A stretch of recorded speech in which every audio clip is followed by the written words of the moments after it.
ಈ ಕಾರ್ಯಕ್ರಮದ ಪ್ರಾಯೋಜಕರು ಜೈನ್ ಇರಿಗೇಷನ್ ಸಿಸ್ಟಮ್ಸ್ ಲಿಮಿಟೆಡ್, ಜಾಗತಿಕ ತುಂತುರು ಮತ್ತು ಹನಿ ನೀರಾವರಿ ಉಪಕರಣಗಳ ಉತ್ಪಾದಕರು, ಬೇಸಾಯ ತಂತ್ರಜ್ಞಾನ ನಿರೂಪಕರು ಹಾಗೂ ರೋಗರಹಿತ ಟಿಶ್ಯೂ ಕಲ್ಚರ್ ಗಿಡಗಳು. ನಮಸ್ಕಾರ ಸ್ನೇಹಿತರೆ, ಕೀಟಪೀಡೆಗಳ ಬಗ್ಗೆ ತಿಳ್ಕೊತಾ ಇದ್ವಿ. ಇವತ್ತಿನ ಒಂದು ತರಗತಿನಲ್ಲಿ ಏನು ಮಾಡೋಣ ಅಂದರೆ, ನಮ್ಮ ಸಾಂಬಾರು ಬೆಳೆಗಳ ರಾಜ ಮೆಣಸು, ಕಾಳು ಮೆಣಸಿನ ಕೀಟಪೀಡೆಗಳು ಯಾವುವು, ನಮ್ಮ ರಾಜ್ಯದಲ್ಲಿ ವಿಶೇಷವಾಗಿ ನಾವು ಯಾವ ಕೀಟಗಳ ಬಗ್ಗೆ ವಿಶೇಷ ಗಮನ ಹರಿಸಬೇಕು ಅನ್ನೋದನ್ನ ಬಗ್ಗೆ ಪ್ರಯತ್ನ ಮಾಡೋಣ. ಮೇ ಬಿ ರಾಜ ಅಂತ ಇರಬೇಕು ಅಥವಾ ಇದು ಖಾರ ಇರ್ಬೋದು, ಅದಕ್ಕೋ ಏನೋ ಗೊತ್ತಿಲ್ಲ.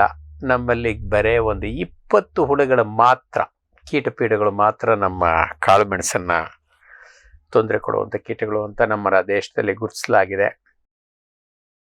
ಅದರಲ್ಲೂ ನಮ್ಮ ರಾಜ್ಯದಲ್ಲಿ ಹೆಚ್ಚಾನೆಚ್ಚು ನಾವು ತೊಂದರೆ ಅನುಭವಿಸ್ತಾ ಇರುವಂಥದ್ದು ಅಂತಂದರೆ ನಮ್ಮ ತುಪ್ಪಳ ಕೀಟ.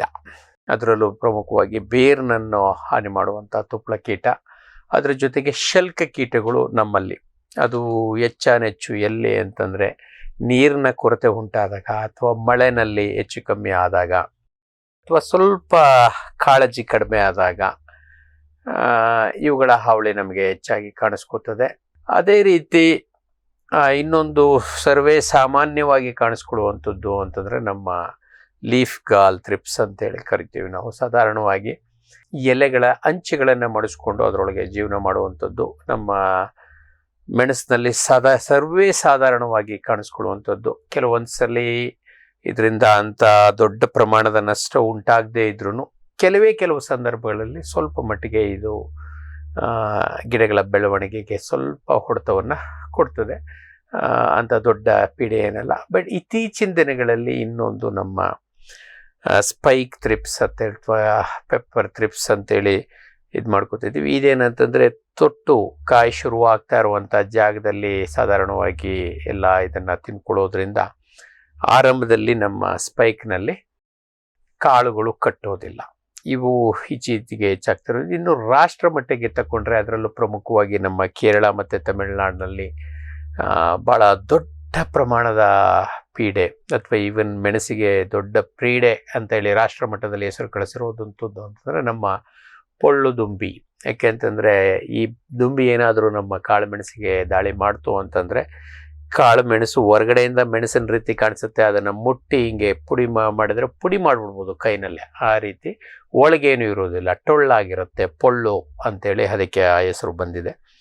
ಅದ್ರ ಜೊತೆಗೇನೆ ನಮ್ಮ ಟಾಪ್ ಶೂಟ್ ಬೋರರ್ಸ್ ಅನ್ನುವಂಥದ್ದು ಒಂದು ಕುಡಿಯನ್ನು ಕೊರೆಯುವಂಥ ದುಂಬಿಗಳು ಇವೆ, ಅಥವಾ ಕೀಟ, ಇದೊಂದು ಪತಂಗ ಜಾರಿಗೆ ಸೇರಿದಂಥ ಕೀಟ. ಇವಿಷ್ಟು ಅತ್ಯಂತ ಪ್ರಮುಖವಾದಂಥದ್ದು. ಅವುಗಳ ಹೇಗಿದ್ದಾವೆ, ಅವುಗಳ ಹಾನಿ ಅನ್ನೋದನ್ನ ನೋಡ್ಕೋತಾ ಹೋಗೋಣ.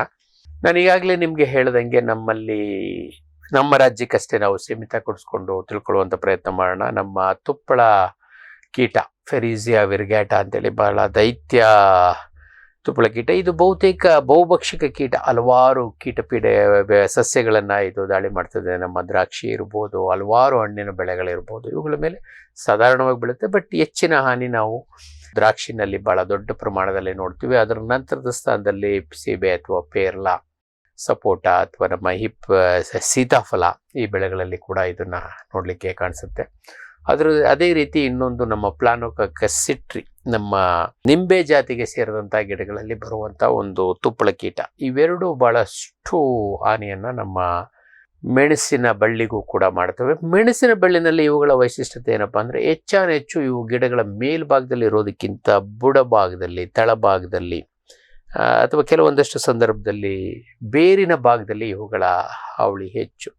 ಸುಮಾರು ಭೂಮಿಯಿಂದ 1 ಅಡಿ ಎತ್ತರದಿಂದ ಹಿಡ್ಕೊಂಡು ಭೂಮಿಯಿಂದ 1 ಅಡಿ ಆಳದವರೆಗೆ ಈ ಭಾಗದಲ್ಲಿ ಹೆಚ್ಚಿನ ಹಾನಿಯನ್ನು ಇವು ಉಂಟು ಮಾಡ್ತವೆ. ಇವು ಗುಂಪಾಗಿತ್ಕೊಂಡು ರಸ ಇರೋದ್ರಿಂದ ಗಿಡದ ಬೆಳವಣಿಗೆ ಸಂಪೂರ್ಣವಾಗಿ ನಷ್ಟ ಆಗ್ತದೆ. ಮತ್ತು ಭಾಳಷ್ಟು ಸಂದರ್ಭಗಳಲ್ಲಿ ಇವು ಕೇವಲ ತಾವು ಹೊಂದೇ ಬರದೆ ಇವುಗಳ ಜೊತೆ ನಮ್ಮ ಜಂತು ಹುಳುಗಳು ಕೂಡ ಜೊತೆಯಲ್ಲಿ ಬರ್ಬೋದು, ಅಥವಾ ನಮ್ಮ ಸೊರಗು ರೋಗನೂ ಕೂಡ ಜೊತೆಯಲ್ಲಿ ಬರ್ಬೋದು. ಭಾಳಷ್ಟು ಸಂದರ್ಭದಲ್ಲಿ ನಿಧಾನ ಸೊರಗು ರೋಗಕ್ಕೆ ಈ ತುಪ್ಪಳ ಕೀಟವೇ ಒಂದು ಪ್ರಮುಖ ಕಾರಣ ಅಂತೇಳಿ ನಮ್ಮ ಹಲವಾರು ಮೆಣಸಿನ ತಜ್ಞರ ಒಂದು ಅಭಿಮತ.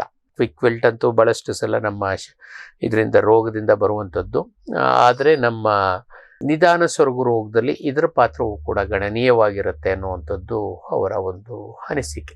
ಇದರ ನಿರ್ವಹಣೆ ಬಹಳಷ್ಟು ಸಂದರ್ಭಗಳಲ್ಲಿ ನಾನು ಈಗಾಗಲೇ ಮೊದಲೇ ಹೇಳಿದಂಗೆ ಎಲ್ಲಿ ಕಾಳಜಿ ಕಡಿಮೆ ಇರುತ್ತೋ ಅಂಥ ಕಡೆ, ಅದಕ್ಕಿಂತ ಹೆಚ್ಚಾಗಿ ನೀರಿನ ಕೊರತೆ ಉಂಟಾದಾಗ, ನೀರು ಸರಿಯಾಗಿ ಈ ಒಂದು ಗಿಡಗಳಿಗೆ ಹದವಾಗಿ ಸಿಗದೇ ಇದ್ದಾಗ ಅಂಥ ಸಂದರ್ಭಗಳಲ್ಲಿ ಈ ಒಂದು ಬಳ್ಳಿಗಳು, ನಮ್ಮ ಮೆಣಸಿನ ಬಳ್ಳಿಗಳು ಈ ಒಂದು ಕೀಟದ ಬಾಧೆಗೆ ತುತ್ತಾಗ್ತವೆ. ಈ ಒಂದು ತುಪ್ಪಳ ಕೀಟಗಳ ನಿರ್ವಹಣೆ ಮಾಡೋದಕ್ಕೆ ಅತ್ಯಂತ ಸರಳವಾದಂಥ ವಿಧಾನಗಳು ಅಂದರೆ, ಮಳೆಗಾಲ ಶುರು ಆಗ್ತಾ ಇರೋ ಹಾಗೇನೆ, ಮಳೆ ಬೀಳ್ತಾ ಇದೆ, ಇನ್ನೇನು ಏಪ್ರಿಲ್ ಮೇ ಕಳೀತು ಅಂತಿದ್ದಂಗೆ ನಾವು ನಮ್ಮ ಭೂಮಿಗೆ ತಿಪ್ಪೆ ಗೊಬ್ಬರದ ಜೊತೆ ಅಥವಾ ಎರೆ ಗೊಬ್ಬರದ ಜೊತೆ ನಮ್ಮ ಮೆಟ್ರೈಸಿಯಂ ಅಥವಾ ಬಿವೇರಿಯಾ ಅಥವಾ ಲೆಕ್ಯಾನಿಸಿಲಿಯಂ ಲೆಕ್ಯಾನಿ ಇವುಗಳನ್ನು ಸೇರಿಸಿ ನಮ್ಮ ಬಳ್ಳಿಗಳ ಸುತ್ತ ಹಾಕೋದು ಅತ್ಯಂತ ಪರಿಣಾಮಕಾರಿಯಾದಂಥ ವಿಧಾನ. ನಿಧಾನವಾಗಿ ಅಲ್ಲಿರುವಂಥ ಈ ತುಪ್ಪಳ ಕೀಟಗಳನ್ನು ಇವು ಹೆಚ್ಕೋತವೆ. ಇದನ್ನು ಒಂದು ಬಾರಿ ಮುಂಗಾರಿನಲ್ಲಿ ಹಾಕಿ ನಮ್ಮ ಮಣ್ಣಿನಲ್ಲಿ ಬೇಕಾದಷ್ಟು ಸಂಖ್ಯೆಯ ಇವುಗಳ ಬೀಜಾಣುಗಳು ತಯಾರಾಗೋ ರೀತಿ ಮಾಡ್ಕೊಳ್ಳೋದು ಅತ್ಯಂತ ಪರಿಣಾಮಕಾರಿಯಾದ ಕ್ರಮ. ಬೈ ಚಾನ್ಸ್ ಮಳೆ ಶುರುವಾಗೋದಕ್ಕಿಂತ, ಮಳೆಗಾಲ ಮುಂಗಾರು ಶುರುವಾಗೋದಕ್ಕಿಂತ ಮೊದಲೇ ಮಾಡಲಿಕ್ಕೆ ಆಗಲಿಲ್ಲ ಅಂದರೆ ಅನಿವಾರ್ಯವಾಗಿ ನಾವು ಮಳೆ ನಿಂತ ತಕ್ಷಣ, ದೀಪಾವಳಿ ಸಂದರ್ಭದಲ್ಲಿ ದೀಪಾವಳಿ ಕಳ್ಕೊಂಡು ಮಳೆ ನಿಂತ ತಕ್ಷಣ ಹದವಾದ ವಾತಾವರಣದಲ್ಲಿ ಇದೇ ಒಂದು ಕೀಟನಾಶಕ ಕೀಟರೋಗಕಾರಿ ಶಿಲೀಂಧ್ರಗಳಾದಂಥ ನಮ್ಮ ಮೆಟ್ರೈಸಿಯಂ ಇರ್ಬೋದು, ಬಿವೇರಿಯಾ ಇರ್ಬೋದು, ಅಥವಾ ಲೆಕ್ಯಾನಿಸಿಲಿಯಂ ಇರ್ಬೋದು, ಅಥವಾ ನಿಮ್ಮ ತೋಟದಲ್ಲಿ ನೀರಿನ ಅನುಕೂಲ ಚೆನ್ನಾಗಿತ್ತು ಅಂತಂದರೆ ನಮ್ಮ ಏನಿದು ಕೀಟರೋಗಕಾರಿ ಜಂತು ಹುಳಗಳು EPNಗಳನ್ನು ಕೂಡ ನಾವು ಬಳಸ್ಕೋಬೋದು. ಈ ಕೀಟನಾಶಕ ಶಿಲೀಂಧ್ರಗಳಾದರೆ ಎಕರೆಗೆ ಕನಿಷ್ಠ 10 kgಯಷ್ಟು ಶಿಲೀಂಧ್ರವನ್ನು, ಸುಮಾರು 1 ಕ್ವಿಂಟಾಲಿಂದ 2 ಕ್ವಿಂಟಾಲಷ್ಟು ಕಳಿತ ತಿಪ್ಪೆ ಗೊಬ್ಬರ ಆಗಿರ್ಬೋದು, ಅಥವಾ ಸಾವಯವ ಗೊಬ್ಬರ ಆಗಿರ್ಬೋದು, ಅಥವಾ ಎರೆ ಗೊಬ್ಬರ ಆಗಿರ್ಬೋದು, ಅದ್ರ ಜೊತೆ ಮಿಶ್ರಣ ಮಾಡಿಕೊಂಡು ಹದವಾಗಿ ತಗೊಂಡು ಅದನ್ನು ಮಣ್ಣಿಗೆ ಸೇರಿಸ್ಬೇಕು. ಸುಮ್ಮನೆ ಮೊಲದಲ್ಲಿ ಮೇಲೆ ಹೆರ್ಚು ಬರೋದಕ್ಕಿಂತ ಸಾಧ್ಯ ಆದರೆ ಒಂದು ಸ್ವಲ್ಪ ಮಣ್ಣನ್ನು ಕೈಗೆಲಸ ಮಾಡಿ ಬುಡದಲ್ಲಿ ಒಂದು ಸ್ವಲ್ಪ ಅದನ್ನು ತಿರ್ಸಿ, ಬುಡದ ಪಕ್ಕದಲ್ಲೇ ಇದನ್ನು ಹಾಕಿ ಮೇಲ್ಗಡೆ ಸ್ವಲ್ಪ ಅಲ್ಲೇ ಇರುವಂಥ ಮಣ್ಣು, ತೆಗೆದಿರುವಂಥ ಮಣ್ಣನ್ನು ವಾಪಸ್ ಮುಚ್ಚೋದ್ರಿಂದ ಅವುಗಳು ಪರಿಣಾಮಕಾರಿಯಾಗಿ ಹೋಗ್ತದೆ. ಮುಂಗಾರಿನಲ್ಲಿ ಹಾಕಿದ್ರೆ ಅಲ್ಲೇ ಬಿಟ್ಟರು ತೊಂದರೆ ಇಲ್ಲ, ಆದರೆ ಹಿಂಗಾರಿನಲ್ಲಿ ಹಾಕಬೇಕಾದ್ರೆ ಅಷ್ಟೊತ್ತಿಗೆ ಮೋಡ ಕಡಿಮೆ ಆಗಿರುತ್ತೆ, ಮಳೆ ಬೀಳೋ ಸಾಧ್ಯತೆಗಳು ಕಡಿಮೆ ಇರ್ತವೆ. ಬಿಸಿಲಿಗೆ ಇವು ಎಕ್ಸ್ಪೋಸ್ ಆಗೋದನ್ನು ತಡೆಯೋದಕ್ಕೋಸ್ಕರ ಅವು ಮಣ್ಣಿನ ಒಳಕ್ಕೆ ಹೋಗೋ ರೀತಿ ಅನುಕೂಲ ಮಾಡಿಕೊಟ್ರೆ ಭಾಳ ಪರಿಣಾಮಕಾರಿಯಾಗಿ ಇದನ್ನು ನಿರ್ವಹಣೆ ಮಾಡ್ಬೋದು. ಕೆಲವೊಂದಷ್ಟು ಸಂದರ್ಭದಲ್ಲಿ ನಾವು ಈ ಕ್ರಮ ಕೈಗೊಳ್ಳಲಿಕ್ಕೆ ಸಾಧ್ಯ ಇರೋದಿಲ್ಲ. ಗಿಡ ಒಣಗ್ತಾ ಇದ್ದಾಗ, ಬಳ್ಳಿ ಬಾಡ್ತಾ ಇದ್ದಾಗ ಅಷ್ಟೇ ನಾವು ನೋಡ್ಲಿಕ್ಕೆ ಹೋಗ್ತೀವಿ. ಅಂಥ ಸಂದರ್ಭಗಳಲ್ಲಿ ಬುಡಕ್ಕೆ ನಾವು ಮೊದಲನೆಯ ಕ್ರಮವಾಗಿ ಡ್ರೆಂಚಿಂಗನ್ನು ಮಾಡಬೇಕಾಗ್ತದೆ. ಯಾವುದಾದ್ರೂ ಒಂದು ಕೀಟನಾಶಕದಿಂದ ಅಥವಾ ನಮ್ಮ ಎಂಟಮೋಪ್ಯಾಥೋಜೆನಿಕ್ ನೆಮಟೋಡಿಂದ ಡ್ರೆಂಚಿಂಗನ್ನು ಮಾಡಿ, ತದನಂತರ ನಾವು ಈ ಶಿಲೀಂಧ್ರವನ್ನು ಹಾಕೋದು ಅತ್ಯಂತ ಪರಿಣಾಮಕ್ಕೆ. ಈ ಒಂದು ರಾಸಾಯನಿಕ ಡ್ರೆಂಚಿಂಗ್ ಮಾಡಲಿಕ್ಕೆ ನೀರಿನ ಅನಾನುಕೂಲತೆ ಅಥವಾ ಕಾರ್ಮಿಕರ ಕೊರತೆ ಇದ್ದಂಥ ಸಂದರ್ಭಗಳಲ್ಲಿ ಮಣ್ಣಿನಲ್ಲಿ ಹದವಾದ ಹಸಿ ಇದೆ ಅಂದರೆ ಮಾತ್ರ ಹರಳು ರೂಪದ ಕೀಟನಾಶಕಗಳನ್ನು ತಗೊಂಡು ಬುಡಕ್ಕೆ ಹಾಕಬೇಕಾಗುತ್ತೆ. ಪ್ರತಿ ಗಿಡಕ್ಕೆ ಸುಮಾರು 10 ರಿಂದ 25 ಗ್ರಾಮ್, ಕೆಲವೊಂದಷ್ಟು ಸಂದರ್ಭದಲ್ಲಿ ತುಂಬ ದೊಡ್ಡ ಬಳ್ಳಿಯ ಆಳವಾದ ಬೇರುಗಳು ಅಥವಾ ವ್ಯಾಪಕವಾದ ಬೇರುಗಳು ಇತ್ತು ಅಂದರೆ ಇವನ್ 50 ಗ್ರಾಮ್ವರೆಗೂ ಕೂಡ ನಾವು ಒಂದು ಪ್ರತಿ ಬಳ್ಳಿಗೆ ಈ ಒಂದು ಹರಳು ರೂಪದ ಕೀಟನಾಶಕಗಳು, ನಮ್ಮ ಏನು ಕಾರ್ಟಾಪ್ ಹೈಡ್ರೋಕ್ಲೋರೈಡ್ ಇರ್ಬೋದು, ಅಥವಾ ಫಿಪ್ರೋನಿಲ್ ಇರ್ಬೋದು, ಅಥವಾ ಕ್ಲೋರಾಂಟ್ರಿನಿಪ್ರೋಲ್ ಇರ್ಬೋದು, ಈ ಹರಳು ರೂಪದ ಕೀಟನಾಶಕಗಳನ್ನು ನಾವು ಮಣ್ಣಿಗೆ ಸೇರಿಸೋದು ಅತ್ಯಂತ ಪರಿಣಾಮಕಾರಿ. ಕೆಲವೊಂದಷ್ಟು ಸಂದರ್ಭಗಳಲ್ಲಿ ಈ ಒಂದು ಅಂತರ್ವ್ಯಾಪಿ ಕೀಟನಾಶಕಗಳು ನಮಗೆ ತಕ್ಷಣಕ್ಕೆ ಲಭ್ಯ ಇಲ್ಲ ಅಂದರೆ ಹರಳು ರೂಪದ ಸಂಪರ್ಕ ಕೀಟನಾಶಕಗಳಾದ ಕ್ಲೋರ್ಪೈರಿಫಾಸ್ ಡಸ್ಟ್ ಇರ್ಬೋದು, ಅಥವಾ ಹರಳಿರ್ಬೋದು, ಅಥವಾ ಮೆಲಾಥಿಯನ್ ಹರಳಿರ್ಬೋದು, ಅಥವಾ ಮೆಲಾಥಿಯನ್ ಪುಡಿ, ಅದು ಹರಳು ಬರೋದಿಲ್ಲ, ಪುಡಿ. ಕ್ಲೋರ್ಪೈರಿಫಾಸ್ ಮಾತ್ರ ಪುಡಿ ಮತ್ತು ಹರಳು ಎರಡೂ ಬರುತ್ತೆ. ಇವುಗಳನ್ನು ಸಹ ನಾವು ಬಳಸ್ಬೋದು. ಆದರೆ ಅವುಗಳನ್ನು ಬಳಸಬೇಕಾದ್ರೆ ಒಂದು ಎಚ್ಚರಿಕೆ ಅಂದರೆ ಆದಷ್ಟು ಬುಡದ ಹತ್ತಿರಕ್ಕೆ ಹಾಕೋದು ಅಥವಾ ಬೇರಿಗೆ ಹತ್ತಿರಕ್ಕೆ ಹಾಕೋದು ಅನಿವಾರ್ಯ. ಅದನ್ನು ಮಾಡೋದ್ರಿಂದ ಈ ಕೀಟಗಳನ್ನು ಭಾಳ ಪರಿಣಾಮಕಾರಿಯಾಗಿ ನಿರ್ವಹಣೆ ಮಾಡ್ಬೋದು. ತಮಗೇನಾದರೂ ಡ್ರೆಂಚಿಂಗ್ ಮಾಡೋದಕ್ಕೆ ಅನುಕೂಲ ಇತ್ತು, ನೀರಿನ ಅಥವಾ ಆಳುಕಾಳೆಗಳ ಅನುಕೂಲ ಇತ್ತು ಅಂತಂದರೆ ಇಮಿಡಾಕ್ಲೋಪ್ರಿಡ್ ಕೀಟನಾಶಕವನ್ನು ಡ್ರೆಂಚಿಂಗ್ ಮಾಡೋದು ಅತ್ಯಂತ ಪರಿಣಾಮಕಾರಿಯಾದಂಥದ್ದು. ಇಮಿಡಾಕ್ಲೋಪ್ರಿಡ್ ಸಿಗದೇ ಇದ್ದ ಸಂದರ್ಭದಲ್ಲಿ ನಮ್ಮ ಫಿಪ್ರೋನಿಲ್ ಅನ್ನುವಂಥ ಕೀಟನಾಶಕವನ್ನು ಸಹ ನಾವು ಡ್ರೆಂಚಿಂಗ್ ಮಾಡಲಿಕ್ಕೆ ಬಳಸ್ಬೋದು. ಏಕೆಂದರೆ ಇವತ್ತಿನ ದಿನಗಳಲ್ಲಿ ಅತ್ಯಂತ ಪರಿಣಾಮಕಾರಿಯಾಗಿ ಮಣ್ಣಿನಲ್ಲಿ ಕೆಲಸ ಮಾಡ್ತಾ ಇರುವಂಥ ಕೀಟನಾಶಕಗಳಲ್ಲಿ ಇವು ಭಾಳ ಮುನ್ನೆಲೆಗೆ ಬರ್ತಾ ಇದ್ದಾವೆ. ಅದ್ರ ಜೊತೆಗೆ ನಮ್ಮ ಹಳೆಯ ಕೀಟನಾಶಕ ಕ್ಲೋರ್ಪೈರಿಫಾಸ್ ಎಲ್ಲರೂ ಈಗಾಗಲೇ ಭಾಳಷ್ಟು ಜನ ಬಳಸ್ತಾ ಇರ್ತೀವಿ, ಅದನ್ನು ಕೂಡ ಬಳಸೋದಕ್ಕೆ ಯಾವುದೇ ತೊಂದರೆ ಇಲ್ಲ. ಅದು ಕೂಡ ಇವುಗಳಷ್ಟೇ ಪರಿಣಾಮಕಾರಿಯಾಗಿ ಕೆಲಸ ಮಾಡುತ್ತೆ.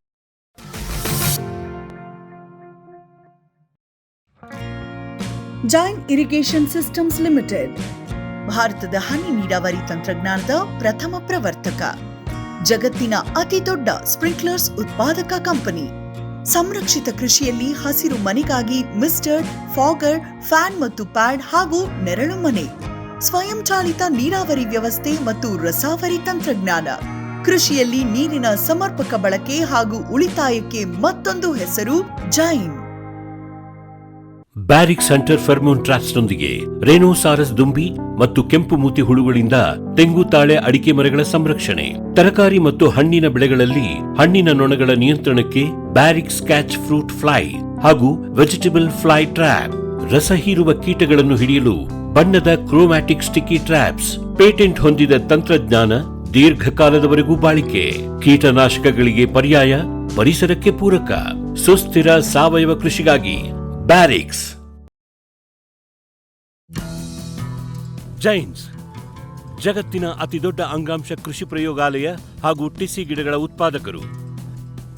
ಸಮೃದ್ಧ ಇಳುವರಿಗೆ ಜೈನ್ ಜೀನೇನ್, ಯಾಲಕ್ಕಿ, ನೇಂದ್ರನ್ ಹಾಗೂ ಕೆಂಪು ಬಾಳೆ ಸಸಿಗಳು, ದಾಳಿಂಬೆ, ಭಗವತಳಿಯ ರೋಗಮುಕ್ತ ಸಸಿಗಳು, ಲಕ್ನೋ 49 ಪೇರಳೆ, ಸ್ಟ್ರಾಬೆರಿ ಇತ್ಯಾದಿ ಗಿಡಗಳು ಯೋಗ್ಯ ಬೆಲೆಯಲ್ಲಿ. ಅಂಗಾಂಶ ಕೃಷಿಯ ಜಾಗತಿಕ ಬ್ರ್ಯಾಂಡ್ ಜೈನ್.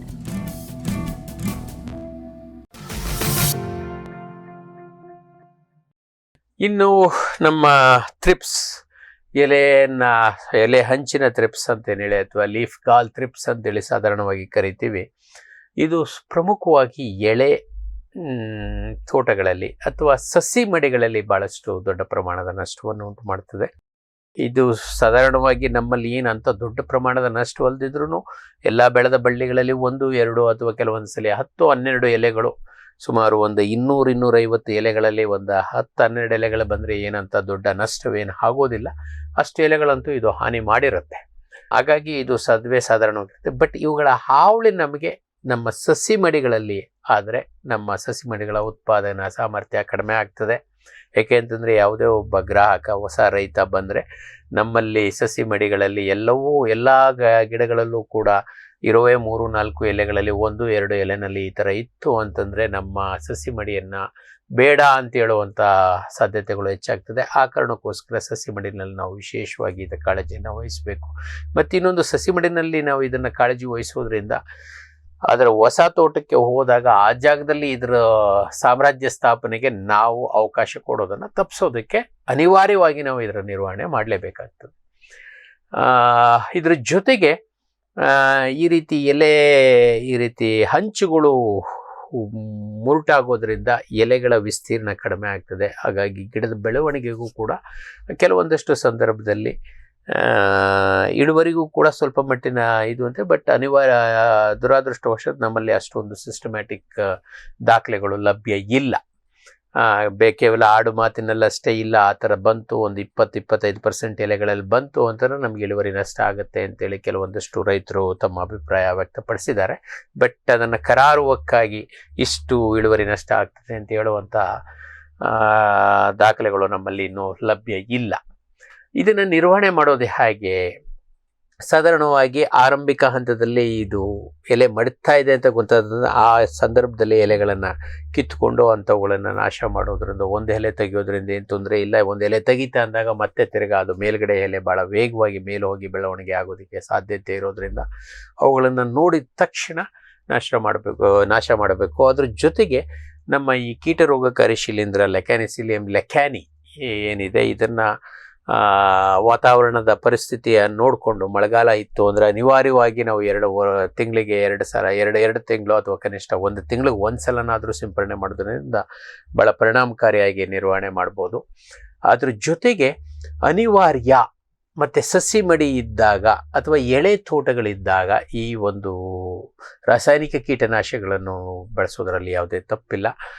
ಇದರಲ್ಲಿ ನಮ್ಮ ಫಿಶ್ ಅಮೈನೋ ಕೂಡ ಅತ್ಯಂತ ಪರಿಣಾಮಕಾರಿಯಾದಂಥ ಒಂದು ಸಾವಯವ ವಿಧಾನ, ಅಥವಾ ನಮ್ಮ ಅಜರ್ಡಕ್ಟಿನ್ 1% EC 1 ml ಆಗಿರ್ಬೋದು, ಅಥವಾ ಈ ಥ್ರಿಪ್ಸ್ಗಳಿಗೆ ಅತ್ಯಂತ ಪರಿಣಾಮಕಾರಿಯಾದಂಥ ಕೀಟನಾಶಕಗಳಾದ ಸ್ಪೈನೋಸ್ಯಾಡ್ ಇರ್ಬೋದು, ಅಥವಾ ಕಡಿಮೆ ವೆಚ್ಚದ ನಮ್ಮ ಥಯೋಮೆಥಾಕ್ಸಾಮ್ ಆಗಿರ್ಬೋದು, ಅಥವಾ ಎಮಾಮೆಕ್ಟಿನ್ ಬೆನ್ಸೋಯೇಟ್ ಆಗಿರ್ಬೋದು, ಇವುಗಳನ್ನು ಸಿಂಪರಣೆ ಮಾಡೋದ್ರಿಂದ ಭಾಳ ಅತ್ಯಂತ ಪರಿಣಾಮಕಾರಿಯಾಗಿ ಈ ಒಂದು ಥ್ರಿಪ್ಸ್ಗಳನ್ನು ನಾವು ನಿರ್ವಹಣೆ ಮಾಡಲಿಕ್ಕೆ ಸಾಧ್ಯ ಇದೆ. ಅದೇ ರೀತಿ ಈ ಶಲ್ಕ ಕೀಟ, ಇದು ಹೆಚ್ಚಾನೆಚ್ಚು ನಮ್ಮ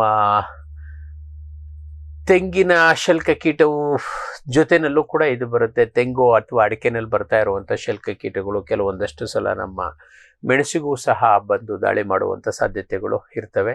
ಹೆಚ್ಚಾನೆಚ್ಚು ಎಲ್ಲಿ ಕಾಳಜಿ ಇಲ್ವೋ, ಈ ನಾನ್ ರೆಸಿಡೆಂಟ್ ಫಾರ್ಮರ್ಸ್ ಅಂತ ಏನು ಹೇಳ್ತೀವಲ್ಲ, ತೋಟ ಇಲ್ಲಿ ಮಲೆನಾಡಲ್ಲೆಲ್ಲೋ ಇದೆ, ಅಥವಾ ಕೆಲವೊಂದಷ್ಟು ಸಂದರ್ಭದಲ್ಲಿ ಇಲ್ಲೇ ನಮ್ಮ ಮಾಗಡಿನಲ್ಲಿ ಇದೆ, ಆದರೆ ಅವರು ಬೆಂಗಳೂರಿನಲ್ಲಿದ್ದಾರೆ. ಬೆಂಗಳೂರು ಮಾಗಡಿ ಭಾಳ ಹತ್ರ ಆದ್ರೂ ಊರಿಗೆ ಹೋಗೋದು ಭಾಳ ಕಡಿಮೆ. ಅಂಥವ್ರ ತೋಟದಲ್ಲಿ ನಾನು ಇರ್ತೀನಿ ಅಂತೇಳಿ ಈ ಹುಳ ಹೇಳುತ್ತೆ. ಅದೇ ರೀತಿ ನಮ್ಮ ಮಲೆನಾಡಿನ ಮೆಣಸು ರೈತರಿಗೂ ಕೂಡ ಇದು ಕಾಡೆ.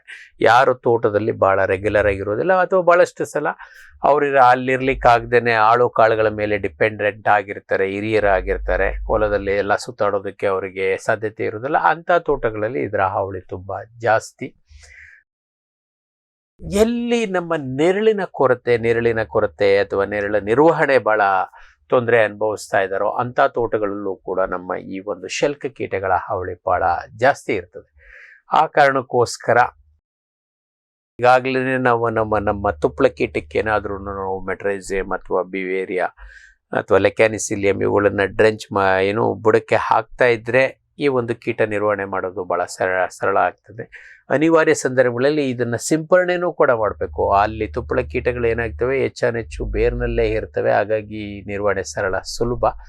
ಅಲ್ಲಿ ಏನಾದ್ರೂ ಶಲ್ಕ ಕೀಟ ಇತ್ತು ಅಂದರೆ ಇದು ಗಿಡದ ಪೂರ್ತಿ ಬುಡದಿಂದ ಹಿಡಿದು ಮೇಲಿನವರೆಗೂ ಇವು ಹರಡ್ಕೊಳ್ಳೋದ್ರಿಂದ ಹೆಚ್ಚಾನೆಚ್ಚು ಇವುಗಳ ನಿರ್ವಹಣೆಗೆ ನಾವು ಸಿಂಪರಣೆಗೂ ಕೂಡ ಹೋಗಬೇಕಾಗ್ತದೆ. ಕೆಲವೊಂದಷ್ಟು ಸಲ ಈ ಜೈವಿಕ ಮತ್ತು ಫಿಶ್ ಅಮೈನೋ ಇವು ಕೆಲಸ ಮಾಡಲಿಲ್ಲ ಅಂದಾಗ ಅನಿವಾರ್ಯವಾಗಿ ಈ ರಾಸಾಯನಿಕಗಳನ್ನು ನಾವು ಸಿಂಪರಣೆ ಮಾಡೋದು ಅತ್ಯಂತ ಪರಿಣಾಮಕಾರಿಯಾದ ವಿಧಾನ. ಸಿಂಪರಣೆ ನಮಗೆ ಆಗಲಿಲ್ಲ, ನಮ್ಮಲ್ಲಿ ಆಳು ಕಾಳುಗಳ ಕೊರತೆ ಅಥವಾ ನಾವೀಗಾಗಲೇ ನೀರಿನ ಲಭ್ಯತೆ ನಮಗೆ ತೊಂದರೆ ಇದೆ ಅಂತ ಸಂದರ್ಭದಲ್ಲಿ ಅರಳು ರೂಪದ ಕೀಟನಾಶಕಗಳನ್ನು ನಮ್ಮ ಬುಡಗಳಿಗೂ ಕೂಡ ಹಾಕೋದು ಅತ್ಯಂತ ಪರಿಣಾಮಕಾರಿಯಾದಂಥ ಕ್ರಮ ಈ ಒಂದು ಶಲ್ಕ ಕೀಟಗಳ ನಿರ್ವಹಣೆ.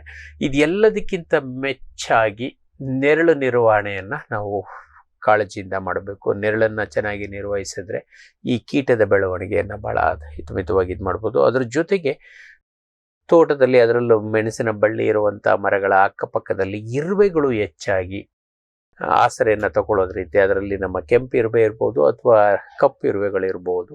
ಹಲವಾರು ಜಾತಿಯ ಕಪ್ಪು ಇರುವೆಗಳು ಕೂಡ ಇದರ ಜೊತೆ ಹೊಂದಾಣಿಕೆಯನ್ನು ಮಾಡ್ಕೊಂಡಿರ್ತವೆ. ಏಕೆಂದರೆ ಅವು ಬೇಕಾಗಿರುವಂಥ ಸಿಹಿ ದ್ರವವನ್ನು ಈ ಒಂದು ಶಲ್ಕ ಕೀಟಗಳು ಅವು ಕೊಡೋದ್ರಿಂದ ಇವುಗಳನ್ನು ಅವು ಹರಡ್ತವೆ. ಅವನ್ನು ನಿರ್ವಹಣೆ ಮಾಡೋದು ಅನಿವಾರ್ಯ ಆಗಿರ್ತದೆ. ಅವುಗಳ ಚಟುವಟಿಕೆ ಗಮನಿಸಿದ್ರೆ ಕೆಲವೊಂದ್ಸಲಿ ನಮಗೆ ಶಲ್ಕ ಕಾಣೋದಿಲ್ಲ, ಬಟ್ ಇರುವೆಗಳ ಚಟುವಟಿಕೆ ಇತ್ತು ಅಂದರೆ ಅಂಥ ಗಿಡಗಳಲ್ಲಿ ನಮಗೆ ಈ ಶಲ್ಕ ಇರುತ್ತೆ. ಅದನ್ನು ಗಮನಿಸ್ಕೊಂಡು ನಿರ್ವಹಣೆಯನ್ನು ನಾವು ಕೈಗೊಳ್ಳಬೇಕಾಗ್ತದೆ. ಇನ್ನು ಇತ್ತೀಚಿನ ದಿನಗಳಲ್ಲಿ ಭಾಳ ಹೆಚ್ಚಾಗ್ತಾ ಇರುವಂಥದ್ದು ಏನು ಅಂತಂದರೆ, ನಮ್ಮ ಈ ಟಾಪ್ ಶೂಟ್ ಬೋರರ್ ಹೊಸ ಚಿಗುರು ಬಂದ ತಕ್ಷಣವೇ ಬಂದು 1-2-3 ದಿನಕ್ಕೆ ಹೊಸ ಚಿಗುರು ಬಂತು ಹೇಳಿ ನಾವು ಬಂದಿರ್ತೀವಿ. 2-3 ದಿನಕ್ಕೆ ಅದು ಒಣಗ್ಲಿಕ್ಕೆ ಶುರುವಾಗ್ತದೆ. ಯಾಕೆ ಒಣಗ್ತಾ ಇದೆ ಅಂತೇಳಿ ನಾವು ತುಂಬ ಹತ್ರದಿಂದ ಹೋಗಿ ಗಮನಿಸಿದ್ರೆ ಎಲ್ಲಿ ಒಣಗಿರುತ್ತೋ ಅದ್ರ ಬುಡಭಾಗದಲ್ಲಿ ಒಂದು ಸಣ್ಣ ರಂಧ್ರ ಕಾಣಿಸುತ್ತೆ. ಆ ರಂಧ್ರನ ಒಂದು ಸ್ವಲ್ಪ ತೆಗೆದು ನೋಡಿದ್ರೆ ಒಳಗಡೆ ಒಂದು ಹುಳ ಕಾಣಿಸ್ತದೆ. ಮೇಲ್ಗಡೆ ಇದು ಒಣಗೋಗ್ತಾ ಹೋಗುತ್ತೆ. ಇದು ವರ್ಷ ಪೂರ್ತಿ ಇರುವಂಥದ್ದು. ಆ ಕಾರಣಕ್ಕೋಸ್ಕರ ಇದರ ನಿರ್ವಹಣೆಯನ್ನು ನಾವು ಅನಿವಾರ್ಯವಾಗಿ ಮಾಡಬೇಕಾಗ್ತದೆ. ಸಾಧಾರಣವಾಗಿ ಮಳೆಗಾಲದಲ್ಲಿ ಇದರ ಹಾವಳಿ ಹೆಚ್ಚಾಗಿರ್ತದೆ. ಬೇಸಿಗೆನಲ್ಲಿ ಸ್ವಲ್ಪ ಕಡಿಮೆ ಇರ್ತದೆ.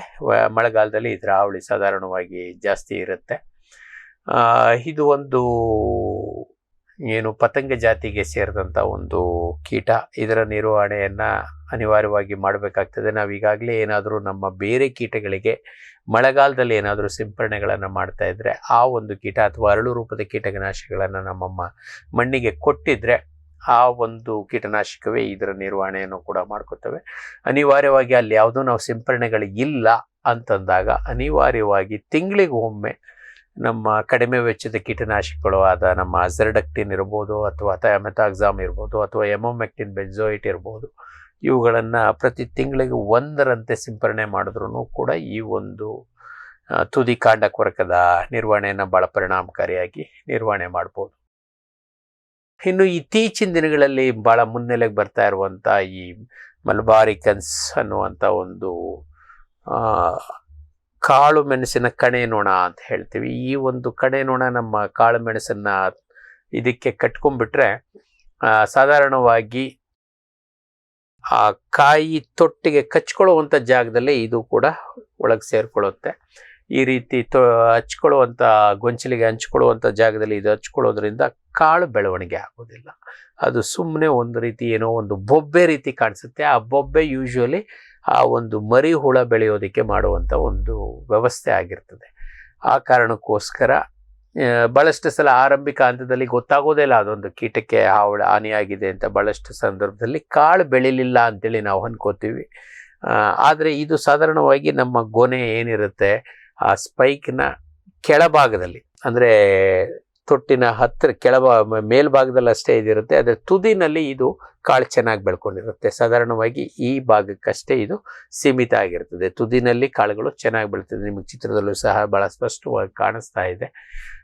ಆರಂಭದಲ್ಲಿ ಏನಂತಂದ್ರೆ ಇದು ಕಾಳು ಬೆಳೀತಾ ಇದೆ ಅಂತೇಳಿ ನಾವು ಒಂದು ಸಾಧಾರಣ ಕಲ್ಪನೆಗೆ ಹೋಗ್ಬಿಡ್ತೀವಿ. ಆದರೆ ಅದು ಹುಳ ಆಗಿರ್ತದೆ. ಹುಳದಿಂದ ಇಂಡ್ಯೂಸ್ ಆಗಿರುವಂಥ ಗ್ರೋತು. ಇದನ್ನು ಭಾಳ ಕಾಳಜಿಯಿಂದ ನೋಡ್ಕೊಂಡು ಇದು ಮಾಡಬೇಕು. ಇದು ಇತ್ತೀಚಿನ ದಿನಗಳಲ್ಲಿ ಹೆಚ್ಚಾಗ್ತಾ ಇರುವಂಥದ್ದು. ಮತ್ತು ಈ ಒಂದು ಆರಂಭದಲ್ಲಿ ಮೇಲ್ಗಡೆ ಹುಬ್ಬಿದಂತೆ ಕಾಣುವಂಥ ಕಾಳಿನಂತೆ ಕಾಣುವಂಥವು ಕ್ರಮೇಣ ನಮ್ಮ ಸಾಧಾರಣ ಆರೋಗ್ಯವಂತ ಕಾಳು ಬೆಳೆದಾಗ ಇದು ಕರಗು ಹೋಗ್ತದೆ. ಏಕೆಂದರೆ ಒಳಗೆ ಹುಳನೂ ಇರೋದಿಲ್ಲ ಮತ್ತು ಮೇಲ್ಗಡೆ ಇರೋದು ಬರೀ ಚರ್ಮ ಕುಗ್ಗಿ ನಮಗೆ ನಷ್ಟ ಭಾಳ ಆಗ್ತದೆ. ಹಾಗಾಗಿ ಈ ಥರದ ಹುಳ ಬಂತು ಅಂದರೆ ದಯವಿಟ್ಟು ನಮ್ಮ ಗಮನಕ್ಕೆ ತನ್ನಿ. ಇದು ಅಲ್ಲಲ್ಲಿ ಕಾಣಿಸ್ಕೋತಾ ಇದೆ, ಅಷ್ಟು ದೊಡ್ಡ ವ್ಯಾಪಕವೇನಲ್ಲ, ಬಟ್ ಕಾಳಜಿಯಿಂದ ಇರಿ ಅಂತೇಳಿ ಇದು ಮಾಡ್ತಾರೆ.